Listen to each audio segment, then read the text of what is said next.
हामी चाहिँ युङथाङ भ्याली गएको थियो अनि लास्ट नाइट चाहिँ स्नोफल भएकोले गर्दाखेरि यति मजाको त्यहाँको भ्यू आइरहेको थियो हेर्नुहोस्।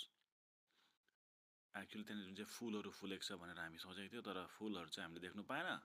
तर बिलिभ मी गाइज, यस्तो दामी भ्यू थियो त्यहाँनिर, यस्तो मजाले स्नोफल भएको थियो। However the road was quite good enough. यस्तो दामी भ्यू हेर्नुहोस् तपाईँहरू। अलिक अगाडि लगेर तपाईँलाई म देखाउँछु कस्तो खालको बाटोमा हिउँ परेको थियो है। यो हेर्नुहोस्,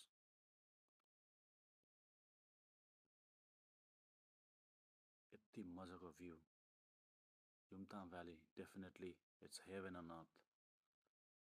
आई डोन्ट नो कि मतलब यो भिडियोमा कतिको जस्टिस गर्दैछ, तर रियली ब्युटिफुल। जता हेऱ्यो त्यतै मतलब हिउँ हिउँ, यति मजाको भ्यू थियो त्यहाँनिर।